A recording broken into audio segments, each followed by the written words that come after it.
जय हिंद भाइयों।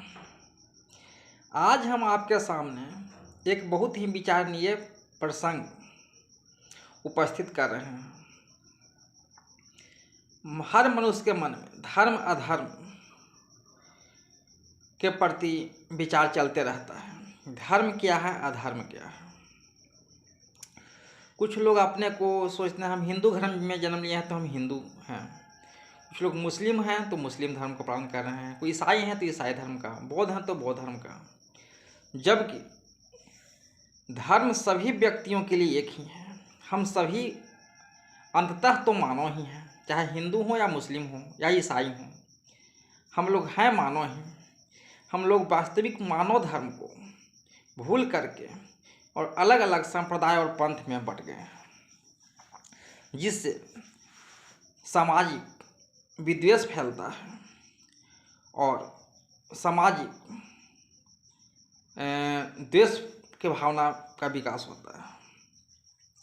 धर्म का अगर मूल को समझा जाए तो हर समाज, हर व्यक्ति उन्नति कर सकता है। लोग धार्मिक होना, अंधविश्वास होना का मानते हैं, जबकि धर्म वह है जो धारण किया जा सके, जो मनुष्य के प्रगति में बाधक न बने, सहायक बने। आज का धर्म मनुष्य के प्रगति में बाधक बन गया है। धर्म मनुष्य को हमेशा बुद्धिमान और विज्ञान से जोड़ता है, न कि समाज से आपको काट दे, आपके उन्नति में अवरोधक बन जाए। वो धर्म नहीं हो सकता है। मैंने आज एक पुस्तक पढ़ते पढ़ते एक महाराज मनु द्वारा रचित एक श्लोक को अध्ययन किया, जिससे काफ़ी प्रभावित हुआ। क्योंकि उसमें कोई हिंदू होना या मुसलमान या ईसाई का वर्णन नहीं है। उसमें एक विशुद्ध मानव, जो धर्म है मानव का, उसको उल्लेख किया है उन्होंने। और आज भी वो प्रासंगिक है और पालन करने योग्य है। अपना जीवन में हर मनुष्य को उसको उतारना चाहिए।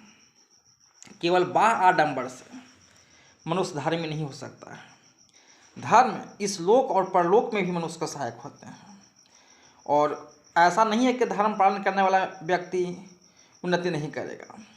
आज के भी डेट में जो धर्म पालन करेगा वही उन्नति करेगा। उन्होंने धर्म के 10 लक्षण बताए हैं, जिसको अगर व्यक्ति फॉलो करे तो ही वह धर्मी है। धृति, क्षमा, दमो, अस्तेयम, शौच, इंद्रिय निग्रह, धी, विद्या, सत्यम, अक्रोधम, दशकम धर्म लक्षणम। ये धर्म के 10 लक्षण बताए हैं उन्होंने।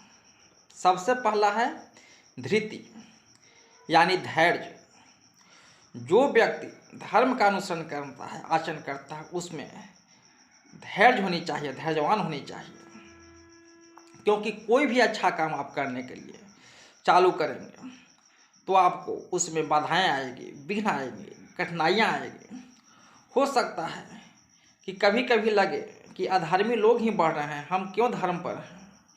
लेकिन आपको अपने पथ से विचलित नहीं होने चाहिए, तो ही आप समाज को एक दिशा दे सकते हैं। जैसे राजा हरिश्चंद्र ने मरघट पर जाना तो स्वीकार किया, लेकिन सत्य से वो विमुख नहीं हुए।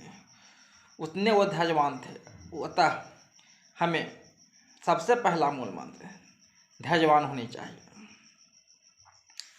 दूसरा, क्षमा होनी चाहिए, क्योंकि क्षमा धर्म का मूल है। अगर आप में क्रोध है, किसी के हल्का सा गलती देख के आप उसको दंड दे देते हैं, तो ये भी एक अपराध है, क्योंकि आप उसको सुधारने का मौका नहीं दे रहे हैं। एक बार, 2 बार आपको विवेकी और धर्मपरायण होने के ये भी गुण होने चाहिए कि अगला आदमी को गलती को कि कम आंका जाए और उसको सुधारने को मौका दिया जाए, उसे दूसरे तरह से उसको सुधारें और पहले बताएं। जब लास्ट में नहीं सुधरे तभी कुछ आप उसको दंड देने का प्रोविज़न है। तो मनुष्य को जीवन में क्षमा को अपनाना चाहिए। तीसरा है दम यानी दमन। दमन किस चीज़ का? बुरे प्रवृत्तियों का।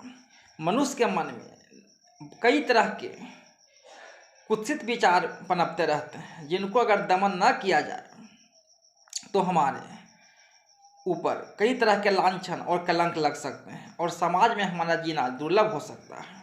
इसलिए कहा गया है कि सत्य प्रवृत्तियों, सत्य बुद्धि का हमेशा बढ़ाना चाहिए और कुत्सित विचार को मनुष्य को दमन करना चाहिए, तो ही समाज में हम धर्मी बन सकते हैं। अस्तेय यानी चोरी का अभाव। हमें मन में किसी दूसरे के विभव को देख करके, दूसरे के धन को देख करके जलन नहीं होनी चाहिए। उसे बलपूर्वक या छलपूर्वक उसे प्राप्त करने की इच्छा नहीं होनी चाहिए। आज हर समाज दूसरे को मूर्ख बना करके, दूसरे को शक्ति का भय दिखा करके दूसरे के धन को हड़पना चाहते हैं। यही उनके दुख का मूल कारण है। आप स्वयं मेहनत से अपना धन उपार्जित करिए, तो ही आपको वो संतोष देगा और आपके वृद्धि में सहायक होगा। पांचवा है शौच यानी शुद्धि। इसमें बाहर की शुद्धि और भीतरी शुद्धि दोनों आते हैं, क्योंकि बाहर की शुद्धि पर तो हर मनुष्य ध्यान दे रहे हैं कि हम हैंडसम दिखें, लेकिन मन की शुद्धि कौन करेगा? आत्मा की शुद्धि कौन करेगा? जब तक आपका आत्मा और मन शुद्ध नहीं होगा, तब तक मनोवेग से आप ग्रसित रहेंगे। और आज के समय में मस्तिष्क संबंधी विकार मनुष्य में बहुत ज़्यादा हो रहे हैं। उसके मूलतः मन में कलुषित भावनाएं ही हैं। तो आप अंदर से भी प्रफुल्लित और अच्छे विचार भरने चाहिए मनुष्य को। तो यह है सोच। छठा इंद्रिय निग्रह यानी इंद्रियों पर संयम। अच्छे चीज ने कि हमेशा करना चाहिए। इंद्रियों को बस में रखें। इंद्रिय को जिसके बस में नहीं है तो आदमी बुरे मार्ग पर चल देगा और पतन का कारक बनेगा। फिर सातवां लक्षण है धी यानी सत्कार्य करते हुए सही बुद्धि हम लोग को धारण करना चाहिए, यानी विवेकी होना चाहिए। सही क्या है, गलत है क्या है, इसका निर्णय होने की आप में क्षमता होनी चाहिए। धी विद्या यानी आपको पठन पाठन भी करनी चाहिए। हमेशा सीखने का कभी अंत नहीं होता है, इसलिए हमेशा अपने स्वाध्याय करते रहें। अपना विचार में भी परिवर्तित करें और दूसरे के भी विचार से अपने को बुद्धि को बढ़ाएं। सत्यम ये नौवां लक्षण है धर्म का। मनुष्य को हमेशा सत्य पर अडिग रहना चाहिए। सत्य यानी मन वचन से सत्य होना चाहिए। जो बहुत ज़्यादा झूठ बोलते हैं उन पर कोई विश्वास नहीं करता है। इसलिए कोशिश करें कि हमेशा जो कहें वो करें, बहुत ज़्यादा डिफेक्ट नहीं हो। हालांकि आज के समय को देखते हुए अगला से सावधान भी न रहें, न तो आपका वो फायदा भी उठा सकते हैं। लेकिन धार्मिक मनुष्य का एक स्वभाव ये भी है कि वे झूठ नहीं बोलते और मन वचन और कर्म तीनों से सत्यवादी होते हैं। और 10वां लक्षण है धृति क्षमा दमो अस्त्यम शौच इंद्रिय निग्रह धी विद्या सत्यम अक्रोधम। उसमें क्रोध नहीं होनी चाहिए, उससे शांत होनी चाहिए, उसमें क्षमा दया होनी चाहिए, तभी वो धर्मी है। तो इस प्रकार मनु ने धर्म के 10 लक्षण बताए हैं, जिससे हर मनुष्य को पालन करना चाहिए, चाहे वह हिंदू हो या मुस्लिम हो।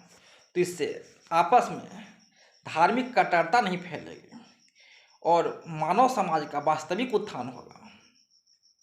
आप विज्ञान पढ़ें, आप साइंस पढ़ें, आप गणित पढ़ें, आप शोध करें, लेकिन धर्म करते हुए करें, क्योंकि समाज में तभी समरसता कायम होगी और तरह तरह के कुवृत्तियों से मनुष्य उत्थान करेगा।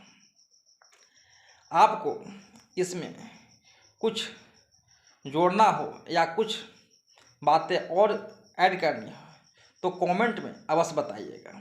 आपको यह प्रसंग कैसा लगा इसके बारे में भी ज़रूर बताइएगा। हमें ये बहुत ही अच्छा लगा, इसलिए आपके सामने प्रस्तुत किया। तो अब मैं विदा लेता हूँ। जय हिंद भाइयों, धन्यवाद।